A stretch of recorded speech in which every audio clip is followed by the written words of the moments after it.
You're listening to Catholic Chicago. Ahead, the Archdiocese of Chicago brings you programs about the people, events, and issues that touch our lives. Welcome to Catholic Chicago.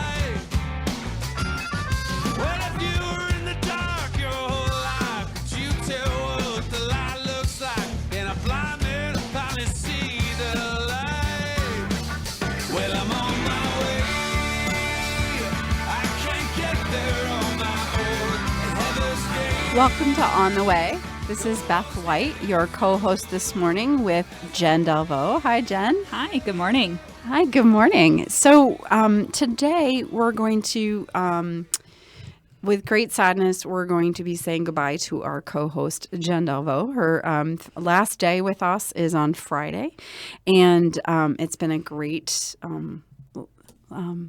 5 years? Yeah. Of being on the way and working in the office for Evangelization, the Archdiocese of Chicago. So, as part of that, really wanting to think about a retrospect about first fruits. So we started this journey together to bring about renewal in the Archdiocese of Chicago through the lens of evangelization 5 years ago in August. Mm-hmm. And since that time, Jenn has been working diligently in a number of parishes. So I thought today maybe we could have a conversation about some of the on-the-ground practical components of the work that Jenn's been doing. And then also bring into the conversation Brian Romer Niemiec, who is the Lifelong Formation Coordinator for Vicariate Two. The Archdiocese of Chicago is split into 6 different vicariates. They're geographic, and each of them has an auxiliary bishop who oversees that vicariate. And Vicariate Two is, I'll ask Brian to give us the geography. So welcome, Brian, to the conversation. Good morning. Good morning, Beth. How are you? I'm well. So, Brian, tell us the geography of Vicariate Two, if for our listeners to think about where Vicariate Two would be. Sure. So Vicariate Two starts at the cathedral right there on Chicago and goes all the way up to the Lake County border, and then goes west to the airport. So, and you can sort of use the highway as the dividing line as 90 goes up and then veers west towards the airport. So there are about Perfect. 42 parishes in the vicariate. Great. 42 since the Renew My Church process of unifications. Great. Yes. And so we're finished with that, right? In Vicariate 2, the unifications? We are. We're all done. Decisions and discernments have all been brought forth, and now parishes are at different stages in the process, right? So I just wanted to talk with you and Jenn a little bit today about what it's been like. What are some of the first fruits you're seeing in some of the communities? Jenn started working with Divine Mercy, right? Which is unification of what parishes? Sacred Heart and St. Philip. Thank you. See, I think that's good, though. That's really good, because she only thinks about it as Divine Mercy now. Yeah, and honestly, they were the very first parish, and what's really exciting, too, is that they've progressed through so much that they are very much now sitting more in Brian's hands, and he's supporting them because of where they're at in the process, too. So been a little more hands-off with them in the last year or two. So when you look at that parish in particular, Divine Mercy, Brian, what are some of the first fruits you're seeing there through an evangelization perspective? Yeah, I think at Divine Mercy, well, they're going through a little bit of a transition now. They're hiring a new evangelization director, but I think one of the fruits is that even without a director of evangelization, they are still prioritizing evangelization in their ministry.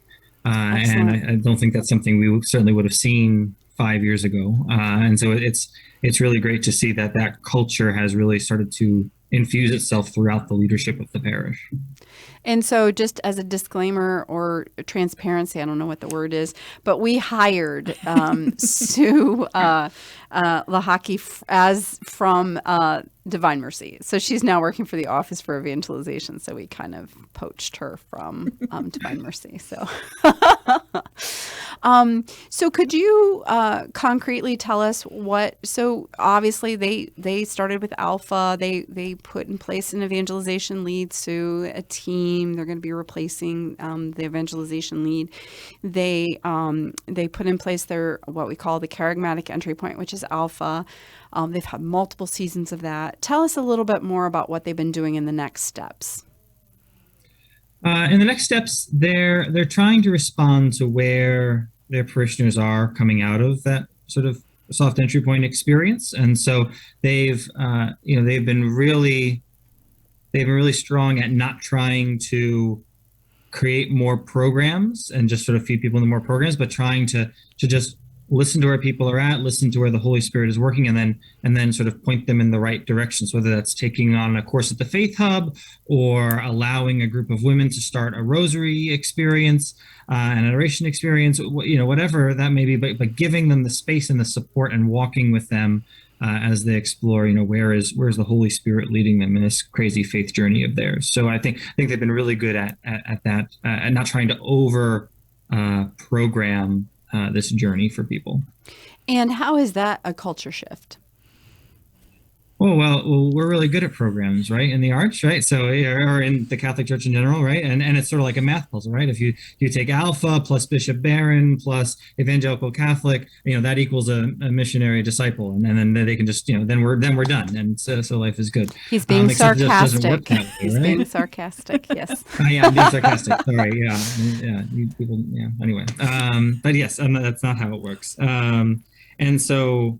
What does work is the Holy Spirit transforming hearts, and what we as a community do is walk with people in that journey. And so how do we create a community, create a culture that walks with individuals and groups on that journey of faith? And so I think Divine Mercy is figuring out what that culture looks like.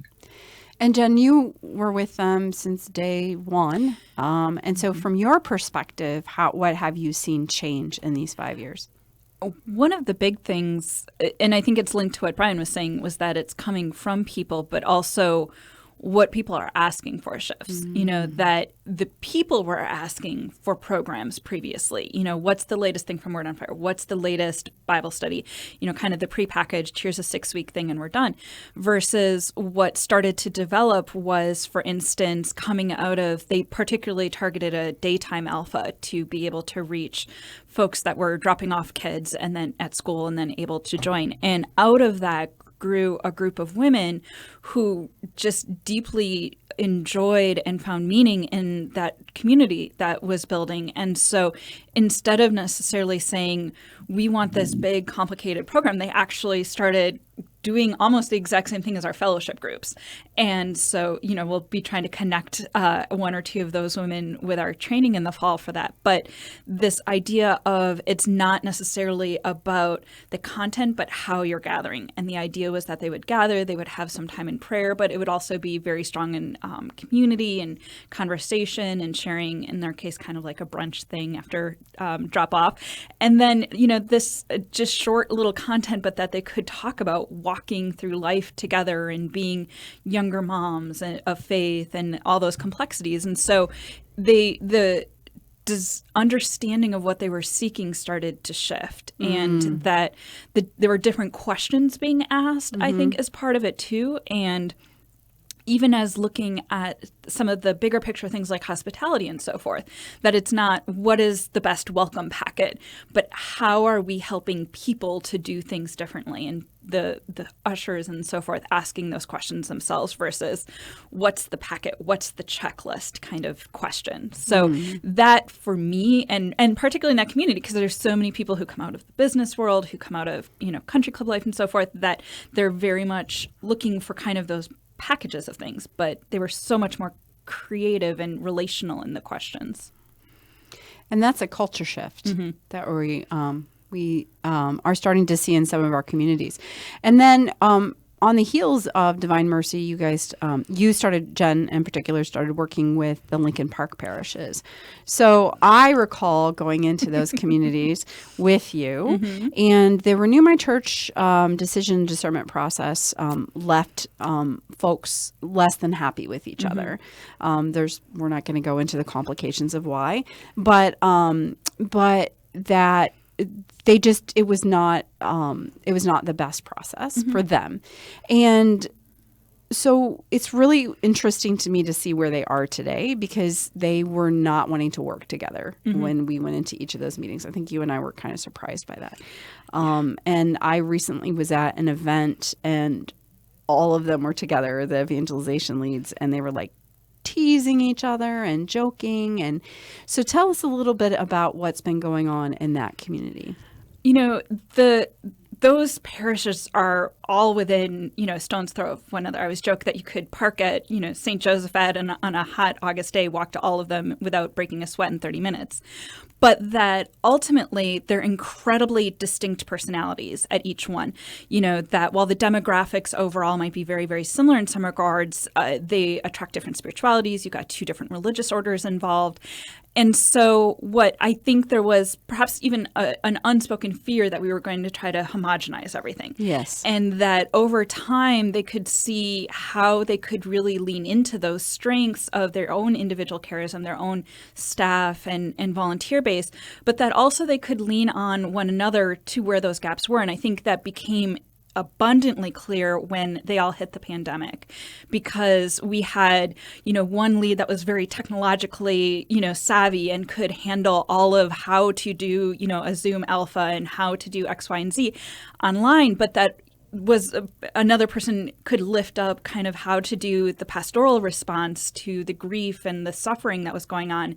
And another person had a lot of connection with the social structure that was needed. So they could all pull on their respective strengths. And, in that process, I think started to deepen the relationship beyond just kind of the polite, we're working together because, we need to combine for our CIA or some of the practicalities, and that relationship built up between those leads. And then that was seen, not necessarily intentionally modeled, but that was definitely seen by parishioners and leadership underneath them. Do you have any comments about that, Brian? No. I know. You're just listening. Yeah. I'm just listening. I was at there was an Alpha fundraiser a few weeks ago, and it was hosted by Teresa of Avila. So the parishes are Teresa of Avila, St. Josephat, IC St. Joe's, and St. Vincent de Paul, and St. Michael's. Right. And these communities are very distinct because a couple have schools. Some are very family focused, like young families. Some are a lot of young adults. Like it's just or boomers who are, have moved into the city or whatever. So they're just a really different sort of distinct communities. And what I saw in that, Teresa of Avila was hosting this, is that they had different people from the different parishes get up and talk about Alpha. And they were so different in their stories too. Like the person was different, but they all felt like they were a part of something bigger. And that's what I could feel, is that there seemed to be that they were all part of a movement. They were living it out distinctively, but together. Can you speak to that, Brian? Is that a sense of what you've seen there in the Lincoln Park parishes? Yeah, and I think what I've noticed, particularly among the staffs, is that it's normalized for them a new way of being church, because they're all trying to figure it out together. And so, you have, and they may not always agree with each other, right? And that's okay. But they're all coming at it in the same, from asking the same questions and trying to figure out what does a community that actually invites, accompanies, forms, and sends missionary disciples, what does that look like, and how do we make it a reality? And it's really amazing to see the energy, and sometimes maybe even a little competitiveness, trying to try to move and bear fruit in the Lincoln Park area. So yeah, I totally agree. One of the culture changes that I see in all of that is working with communities the competition piece was a huge part of this archdiocese, parish versus parish. And so they were, some of the comments that early on were like competitive with each other.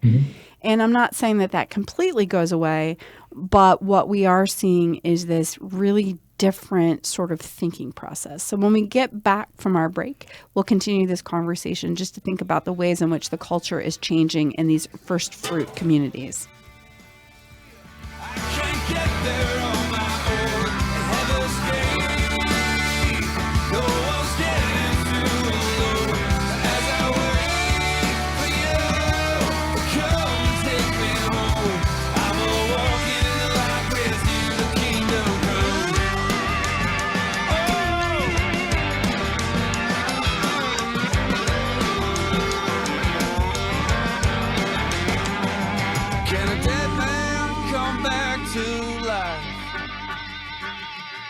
Can a dead man come back to life?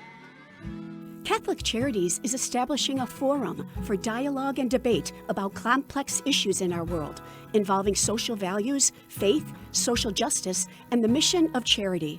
We are convening professionals who influence corporate, philanthropic, and government decision-making to foster greater awareness about the needs of our region and the power of faith in serving. Join us for the first gathering of the St. Martin de Porres Society on Wednesday, June 22nd at the Newberry Library, 60 West Walton Street in Chicago. St. Martin de Porres was a Peruvian lay brother of the Dominican order who is noted for his work on behalf of the poor. At this inaugural event, Bishop Robert Lombardo and Sally Blount, Catholic Charities President and Chief Executive Officer, will lead a discussion on poverty and the Catholic response. For more information on attending this special event, call 312-948-6797 or email us at partners@catholiccharities.net.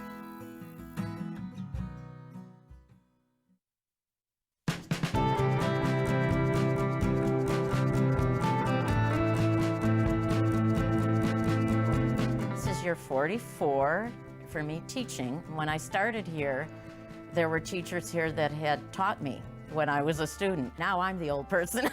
Right now, I teach junior high math. I love when kids find what I'm teaching to be fun and they get it. I see that light bulb go off and it's a thrill. People are always amazed. What? You're here for 44 years? It's hard for me to believe, frankly. I love what I do. Every summer I think, oh, I miss the classroom. Even on the weekends, I think I can't wait to get back on Monday and teach those quadratic equations. Shape the next generation of leaders. Teach. Apply today at archchicago.org/schooljobs. Get ready for a fabulous day of golf for a great cause as Catholic Charities 2022 Golf Invitational tees off at the beautiful Olympia Fields Country Club on Monday, June 27th. Gather your friends, family members, and work colleagues for a day that is sure to be a highlight of your summer. Enjoyable contests and surprises are planned throughout the day to make this one extraordinary golf outing. Proceeds from this event will benefit Catholic Charities programs and services in Cook County. Fantastic sponsorships are still available for an invitational that is one of the most popular summer golf events in Chicago. Don't miss the 2022 Catholic Charities Golf Invitational on June 27th. For more information, go to CatholicCharities.net or call 847-226-5697. That's 847-226-5697.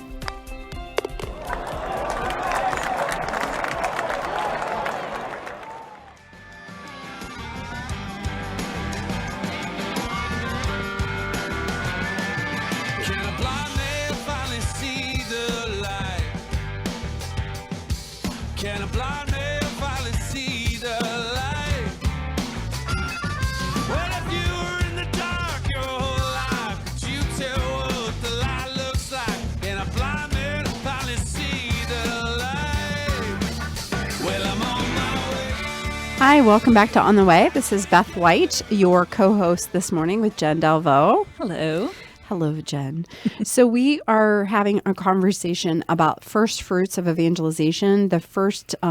We've been working with some parishes for 4+ years, and really, where are we in that early journey? Where are we the first fruits? When we talk about renewal, it might be hard for people to understand, but it's going to take 10 to 12 years for community really to see this culture change.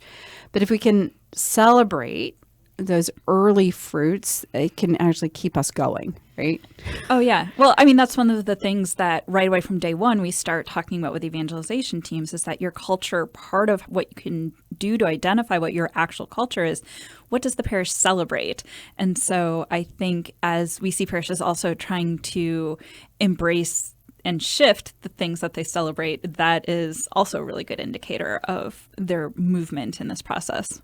So when we started out this entire Renew My Church process, and we might have said this before to our listeners, but it's worth repeating, is that 40% of the parishes in this diocese, 40% of the parishes had no one on staff full-time other than the pastor focused on ministry.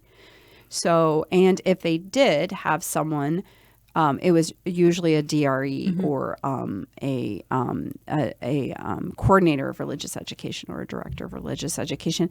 And so adult formation in this diocese is, we do an inventory when we go into communities and we say, hey, what kind of things do you do for adults? Spiritually, formation-wise, intellectually, just where are you in terms of that? And as Brian alluded to, there might be some programs that are run around Advent or Lent, but there are not a lot of parishes in this diocese that really spend a lot of energy thinking about their adults, other than maybe RCIA. But then we also discover a lot of communities don't even have an RCIA program. So RCIA process. So when we look at Lincoln Park, we were just talking about the fact that you can see this sense of unity. But what's also intriguing to me is when you were just saying about the fact that they figure out at Divine Mercy what a person needs, and then they help connect them to that sort of next step. Are we seeing that in Lincoln Park as well, Brian? Yeah, I think so. And I think maybe even a little bit more intentionally at some of the parishes. So at St. Joseph, they've started a relationship guide ministry, whereas each sort of cohort of Alpha finishes up, there is a relationship guide that engages one-on-one with individuals. Each individual Alpha guest gets a relationship guide, and they sort of meet, not too frequently, like quarterly or whatever. But again, the same idea, like, how was that experience? Where do you think, God is calling you next? Like, what interests you? And, sort of being that connector to the, a lot of the same things we talk about with companions and fellowship groups, right? Like, what are the next steps? How do we help people continue that journey of faith? And so yeah, we're starting to see that as well. And then of course at ICSJ and in at St. Teresa's, there's the fellowship groups that have been kicked off this spring as well. I know St. Teresa's Merck there, the lead who I know we've had on the show, he's been doing a really good job too of he loves those one-on-one conversations. So while he may not have that separate ministry, he really enjoys taking that on. And I think it's so different, and this is what we hear from some of those companions, is that this idea of really walking with people and helping to connect them is, on the one hand, so obvious, but yet so new, and is something that really has the potential to transform everything. And the excitement that sort of, whether you're receiving the accompaniment or you're giving that accompaniment, it's really fascinating to see how excited people are getting about that. And these aren't people like us who have degrees in this. These are just average, everyday parishioners, going about that little corner of the parish that they know and really investing in one another. And that's what's pretty exciting about it. Yeah, there are 2 parishes that are right now have trained companions who are piloting their fellowship groups. And some of the early feedback is just the way in which the parishioners are receiving it, that they have never really...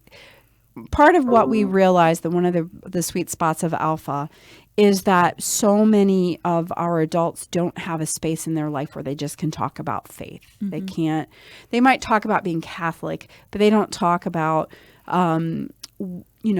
where is God leading me? Where do I feel God nudging me? Where did I see God in that moment? How was I Christ to someone or not Christ to someone? And so Alpha actually is that tool that helps people almost build that muscle. And so they have this muscle so that they can start doing this, and then they leave that, and then where do they do? And so I think these parishes are starting to respond to that. Like, no, we're not all called to go into the next program, but like, I really want to understand scripture, or I really want to go deeper into church history, or I really want to understand how to serve people in a distinct way. Is that what you're seeing, Brian, is this sense of responding to the individual versus now we're going to do this next thing? Right. Yeah. Because, our parishes don't have the resources to respond to every next thing. And so what we can do though is come close to each other along this journey and help point people in, maybe in the right direction and in the right next step, and sort of be with them as they explore that. So I think it's a great awakening to the idea that one size does not fit all. And just because we're a big parish, it does not mean that everything we do has to be big. In fact, everything we do can't be big, or else it's not a community. It's just events and people coming and going. Right. Well, and what's beautiful about Lincoln Park, I think, is that you have 5 different communities, right? So they have different offerings, right? So if I'm in a parish and I recognize that Brian has this deep love for art, I could say, hey, they're going to be doing this spirituality and art series over at whatever parish. Brian, would you think about that? Like, I'd love to connect you to someone in that community so that you could do that without jealousy that Brian is somehow now going to join that parish. I think that's always the fear, right? So how do we help people not have that fear, Brian? Yeah, I think there are those parochial walls that are still there. But I think, and some parishes have that same fear about Alpha, right? Oh, if we run Alpha, it's an evangelical Christian program. So then if they like it, they're going to be evangelical Christian. But yet they've fallen in love with Christ in the context of this unique community that they've experienced it in, right? And so Yes. they're not going to be they're going to find, if done well, this accompaniment is going to create for them a spiritual home. And you're not going to leave home just because just because Chipotle is down the street and I love Chipotle. It doesn't mean I'm going to make my home at Chipotle, right? I will gladly go and eat it 5 times a week if my wife allows me to. But at the end of the day, I'm going to come back here because this is my home. This is where I have my family, and where I'm in relationship, and where I am in love with the people and the God that inspires each of us. So same, I think, with parishes. Well, and the thing is that if you encourage folks, then, Brian could take a couple people with him to go off to that experience, and they can experience it together and then come back and share what that experience was like with maybe their small group, their fellowship group, or whatever this thing is that they have, so that they have touch points in the community of communities, right?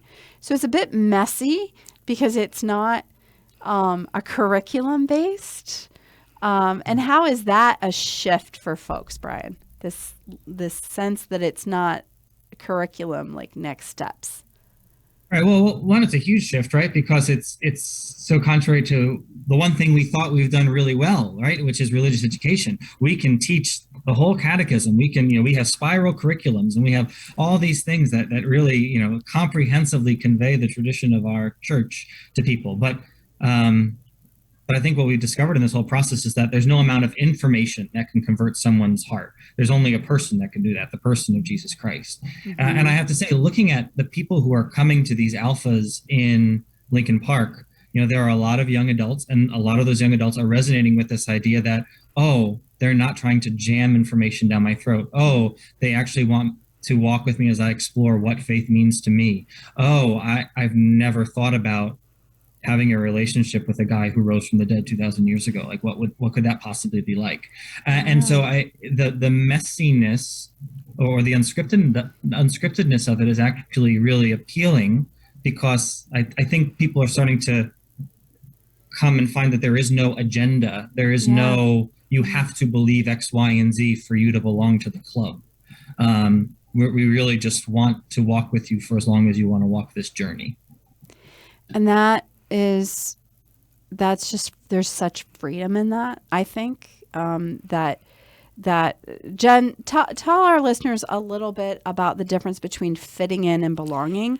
We talk about this, and I'm kind of blown away by the level at which this is something people haven't actually thought about. This is one of my favorite concepts to talk about with the parishes, because when you think about fitting in, you know, there's a really great analogy to those torturesome years that were middle school and high school, you know, that you try to fit in and hit that sweet spot of kind of blending in to whatever group you're trying to be a part of. So you change in order to be accepted by the wider group. That's fitting in. Belonging, however, is you bring your whole self and, you know, all your gifts and your quirks, and instead of adjusting yourself to the parish community, the parish welcomes you in your whole self, and the whole community, you and the parish, actually change and adapt and grow together. That it's a transformative experience for everyone who's involved, and that you become part of the family, you know, and the community becomes greater because you're part of it, instead of you trying to round out your edges to be the square peg fitting in a round hole. And that sense of belonging, that sense of just because you're a child of God, that you belong, is a radical shift for a lot of places and a lot of people, because we've been kind of told you got to fit in, you got to do all of these different things, check all these boxes in order to be a good Catholic. And we're not saying that, you know, that we don't. The whole point of belonging is that you're received for who you are in your core, not your behaviors, not what you've done or what you do, but like who you are. And then you grow with that community, and you grow in that relationship with Christ, so that you become the best version of yourself that God knows that you can be, right? It isn't that I have to do all these things correct before they'll accept me. And that's what I heard you talking about, Brian. I heard you saying that you're seeing that these young adults come and they're like, oh, wow, wait, I don't have to believe all these things. I don't have to do all these things before I can actually be a part of this community. Is that something that you're seeing? Yeah, absolutely. And as you're talking about, I was thinking about how very different this is, right? We spent the last 6 centuries as a church sort of defining ourselves by how we are different from our other brothers and sisters in other Christian denominations, right? And so it's at the very heart of how we act as churches. Oh, we are Catholic because this is what we believe, and if you believe all of this, then you know you are Catholic like us. And so, you know, so we just conditioned ourselves for so long to think that way. But yes, the joy that I'm seeing with some of these young adults, and often many of them are not regular church goers or wouldn't even consider themselves Catholic, I think are just shocked to find the space to wrestle with these issues, to wrestle with their faith in this institution that they've always seen as very rule and sort of don't ask any questions. Yeah, just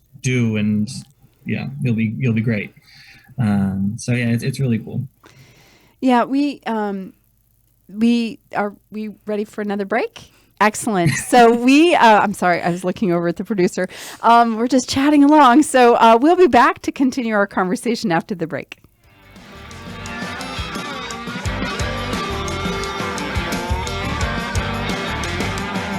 Can a dead man come back to life?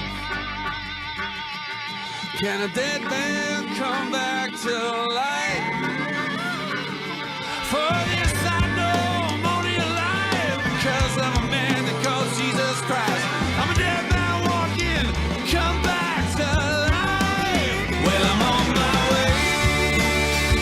I can't get there on my own. Heaven's gate.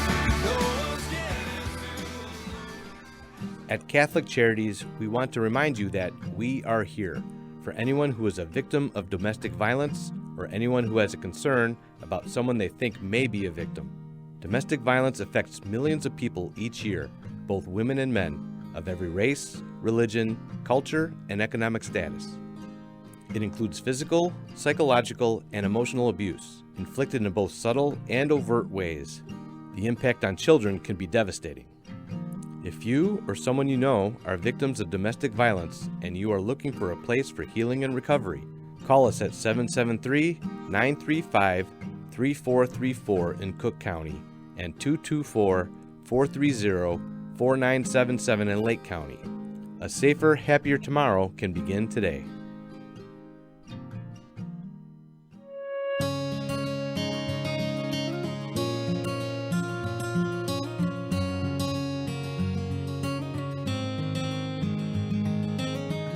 Welcome back. Es fabuloso verlos. Dobrze jest znowu być razem. It's good to be together again. After so many months apart, pandemic capacity limits have been lifted, and we want to welcome everyone back to church. We can all pray together again. And listen as our choirs lift their voices in song. We've been together in spirit. And now, when you are ready, our doors are open wide. Nuestras puertas están abiertas de par en par. Nasze drzwi są otwarte. And we're here to welcome you back to Catholic Mass.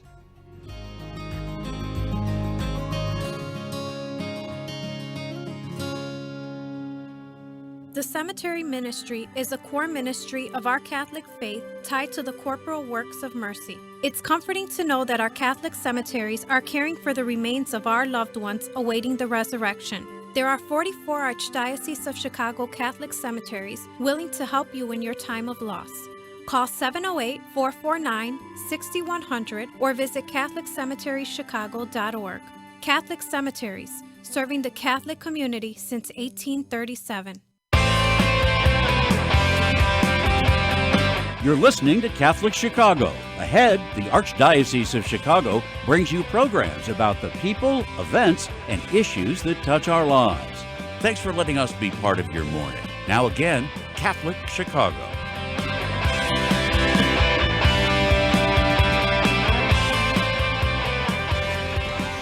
Finally see the light.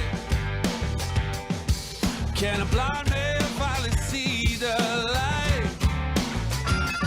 Well, if you were in the dark your whole life, could you tell what the light looks like? Can a blind man finally see the light? Well, I'm on my way. I can't get there on my own. And heaven's gate, the world's getting too low. As I wait for you to come and take me home, I'm a walking in the light with you, the kingdom. Welcome back to On the Way. I'm Beth White with Jenn Delvaux, my co-host. Hello. For our last show together. We asked Brian to stay on with us for another segment, and then we'll have our final segment with Jenn just chatting. So, Brian, when I was at that fundraiser, you talked about young adults, but what was the interesting story to me? There was a story about a young woman who shared her story that she was a school teacher, and during the pandemic, she was isolated at home alone completely. She didn't have any family, and when we were all locked down, and so she had she grew up Catholic, but she had never really had a Catholic community, and so she shared about how a friend encouraged her to go online to Mass at St. Teresa of Avila. They invited her to this thing called Alpha, and she's like, "Oh, I can do that. Like, I can turn it off if I'm not interested." And how every week it became that thing that she looked so forward to, the community that came into her home that she didn't have during that whole time. And then fast forward, now she's very active in that parish, very engaged. The in the person community has been a life-giving force for her. But the other story that was really interesting was the gentleman who was an older gentleman who spoke about being Catholic in all the right ways, and he works in a government agency, and so he has his little devotional items, a little crucifix, and he has a little St. Francis there in his QB, but he can't talk about faith. And so it was St. Josephat and the pastor asked them to the men's club to do an alpha. So they did, and it was like, oh, it's okay, you know, all right. And so they did it. It was fine. It wasn't earth-shattering for him because he talks about his faith. So some of our listeners might be like, oh, that thing isn't for me, whatever, because I talk about my faith, right? Well, what was fascinating was when he was asked then to do an in-person alpha, and he said, okay, I'll do that with, you know, a larger group.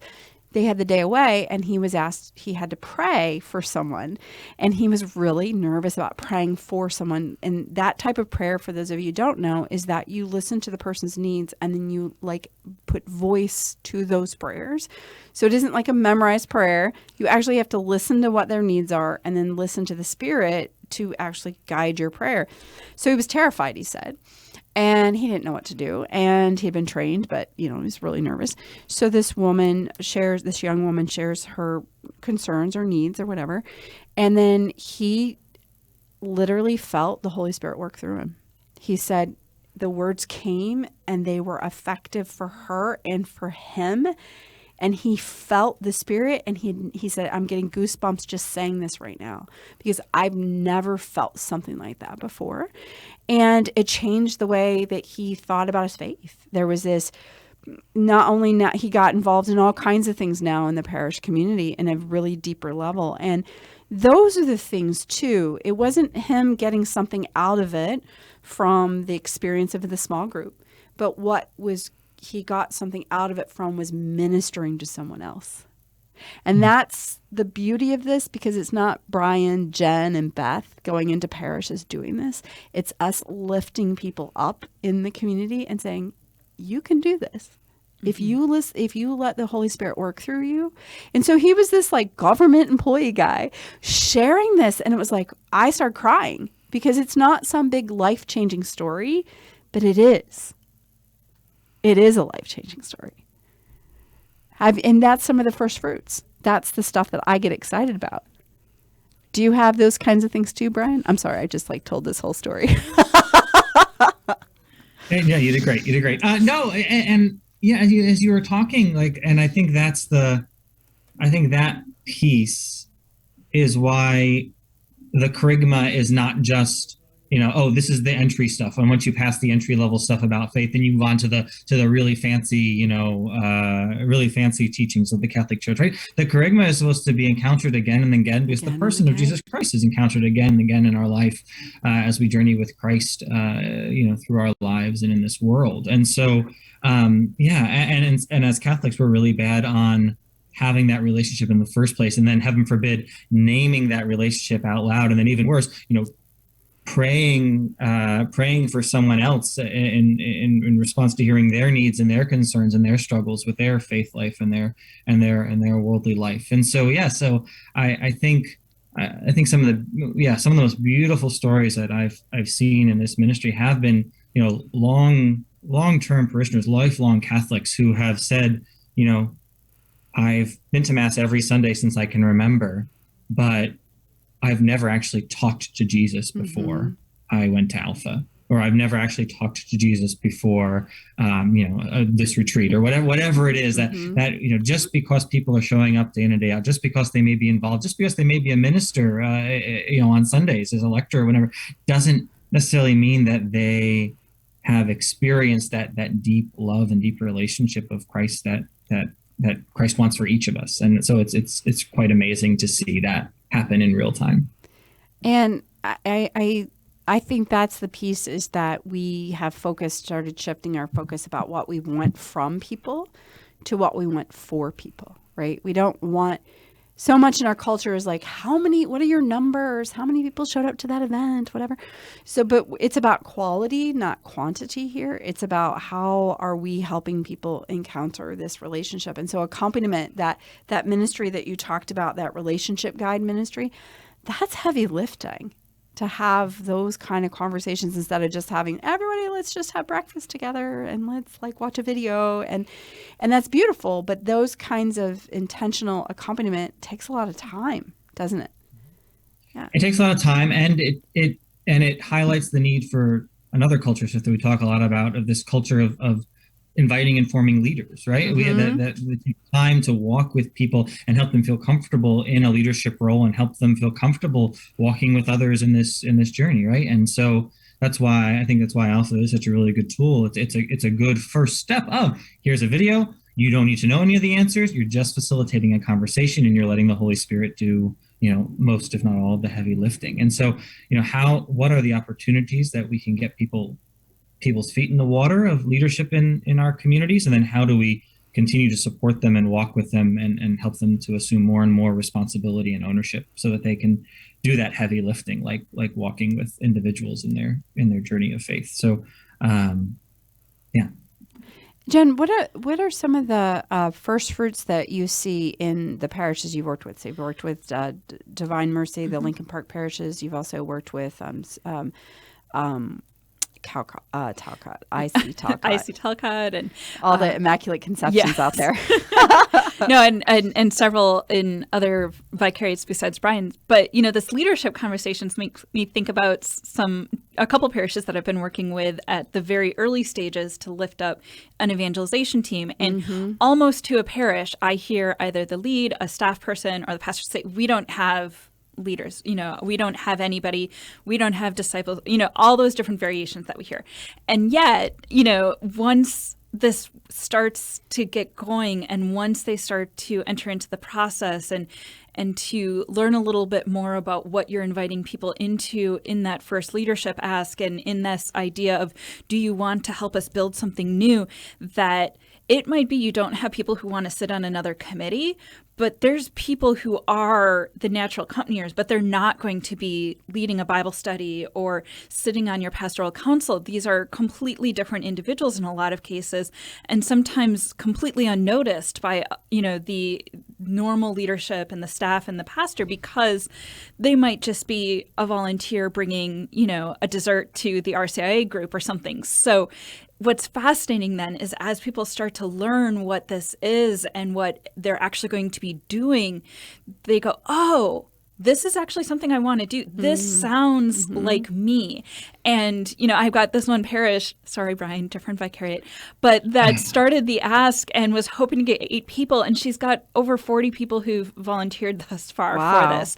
And so now the conversation is, okay, how do we build this so that we don't lose any of those people, but that they can be connected with something? And the vast majority of these aren't people who are the usuals. In fact, several of them, a friend was talking about what they were volunteering for and brought 3 other people along with them. Wow. So it's a really interesting dynamic that starts to get cultivated. And that parish, sure enough, had told me, "We don't have enough leaders to do this. We'll never be able to do this." I think that's what we're seeing too, is that so much we've done. The reason we call them evangelization teams and not committees is because this is not a group of people that's going to sit around and talk about things. This is going to be a group of people that actually activate things. We work with them to build a plan. They actually have a plan walking in the door, and we walk with them through the process of getting this done and helping to form them. And I actually think some of these Vicariate Two parishes, they've lifted up people that are pretty extraordinary. Yeah. That I just, they're, because they've been at it the longest. It's not that they're more special. It's just they've been at this longer. And I think the team starts to get really excited also, because they're experiencing themselves that sense of belonging and community, and the deeper prayer and faith sharing that's integrated into even just how their meetings operate. And that starts to get them to understand what this could look like when they do take it to that finance committee that they're also part of, or to the catechists gathering that they're also part of, because no one person's usually just involved in one thing in a parish. And so it starts to connect those dots for them, that they see, wow, this can be something that feeds me while I'm also trying to help and serve and feed others. Exactly. It's about helping them grow in their own journey as well. So, Brian, before we say goodbye to you, do you have any closing thoughts for Jenn as she leaves us? Oh man, on the spot. I know. That's what radio is good for. Oh, thank you. You're very kind. No, I mean, Jenn, you obviously know how much we are all going to miss you, and I hope you know the literal life-changing work that you have done in my vicariate and the other vicariates in the Archdiocese. But I am just really grateful that the Holy Spirit continues to call you and that you continue to say yes. And so I can't wait to see the next fruits in your ministry moving forward. So thank you so much. Well done, Thank you. Brian. Well done. Oh, Thank you so much, Brian, for taking the time with us today. We're going to take a break, and then when we come back, we'll finish our conversation with Jenn.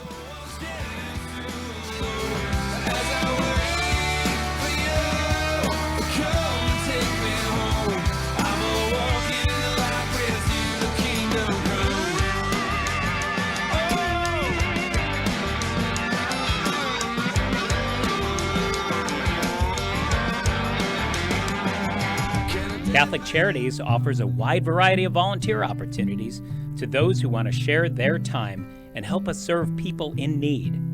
Whether it's stocking the shelves of our food pantries, helping refugees learn the English language, tutoring school-aged children, becoming a mentor to young adults, sorting clothes in our clothing rooms, serving hot meals to those who are facing homelessness, or delivering meals and making cards to lift the spirits of our homebound seniors, we are deeply grateful to all those who want to join in our mission of mercy. Volunteer opportunities are updated weekly for people of all ages at ccofchicagovolunteer.com, or just call us at 312-655-7053. That's 312-655-7053. Thank you for helping us follow Jesus' call to serve our neighbors in need.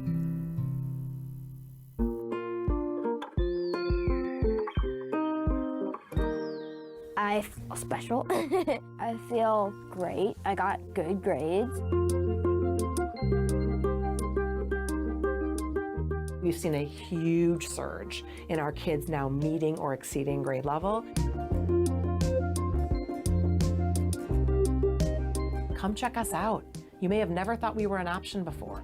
Our school communities provide students with academic excellence and character education in a supportive and stable learning environment. Come see for yourself. Visit archchicago.org/find-a-school.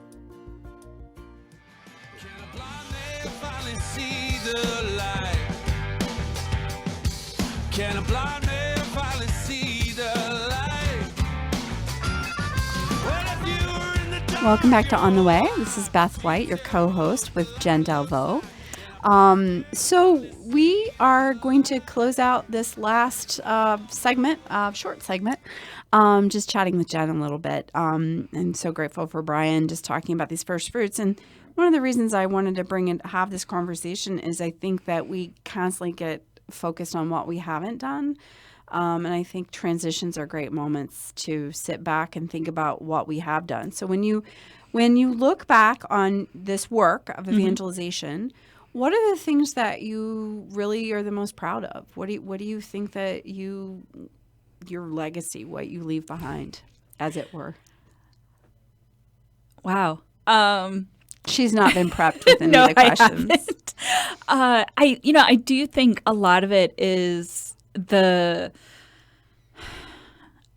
relationship building, and I think that work is from many different levels. I think, as we were just talking about in the previous segments with the Lincoln Park Old Town, that's probably one of the most extreme, because a very, very close cluster of 5 that brought a lot of baggage into the process, but that earning the trust of the parish staff in particular, when they go through Renew My Church, and even just there's always a little bit of that element of, oh, you're from downtown. So always. Yeah, pretty much always. And so that idea of not going in and I think presuming that they're going to listen to me because, I got the Archdiocese badge on, but that through earning their trust and opening them up to this and connecting them with each other and connecting across vicariate lines as needed too, because I think that's something also that, as much as there's parochialism, sometimes there is this idea of, well, just this vicariate stays off by itself. And because of, especially in the early stages, we didn't have a huge cluster of parishes that we were trying to connect. And now, as different parishes are using different tools or at different cadences, we're able to connect them. And I think helping people see that they're not doing this by themselves, because I think that only got magnified during the pandemic, that so many parishes were very, very isolated, and we weren't at the start of the pandemic that far into the process. So a lot of the parishes that did try to keep things going, were maybe more isolated, but we could connect them with these others, and they could do virtual things, or they could send people back and forth. And I think seeing the openness, because it was especially at the Lincoln Park, I remember one of the staff people being very, very concerned about, well, if we do send people over there, will we lose them? Yeah, and to start seeing that breaking down, I feel like that's who we're called to be as church. We're the Catholic Church. We're not the church of just this one little neighborhood. And so I think helping people trust one another and to really lean on one another without fear might be maybe one of the more ephemeral things that I'm most proud of.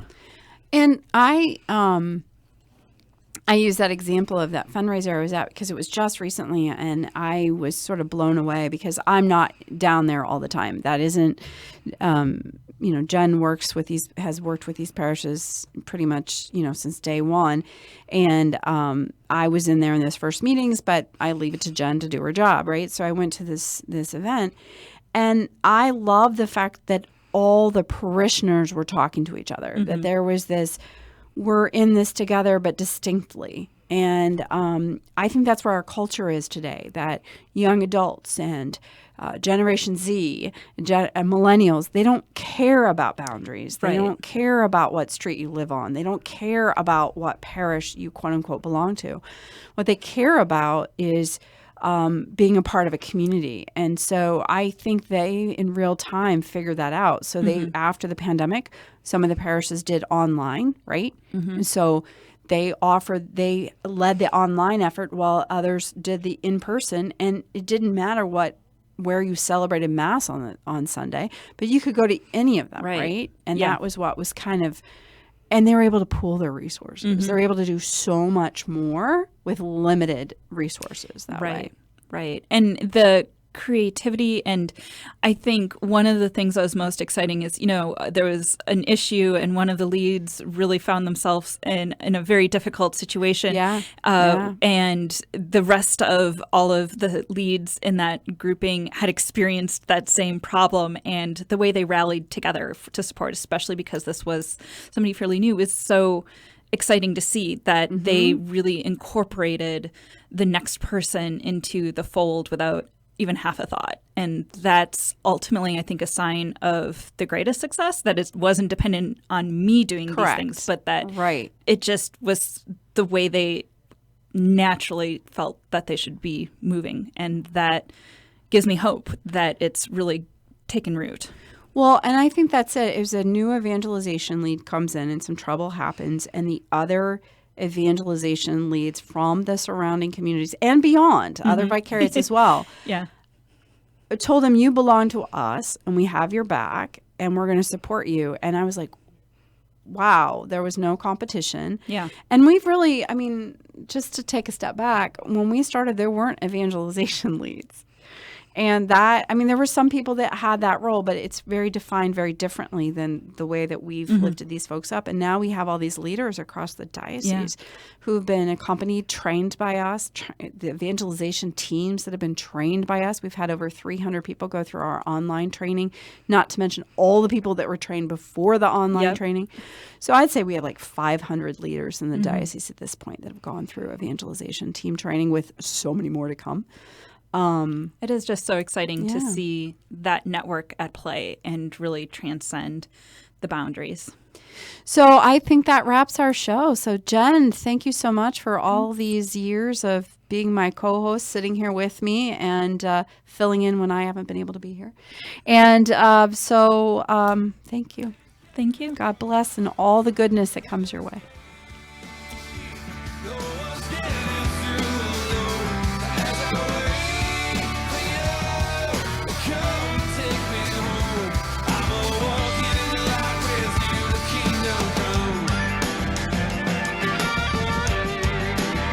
Join us every Monday through Friday at this time for Catholic Chicago, You can stream our programs live or listen to past programs by visiting our website, archchicago.org, and clicking on Radio TV. And please connect with Catholic Chicago on social media.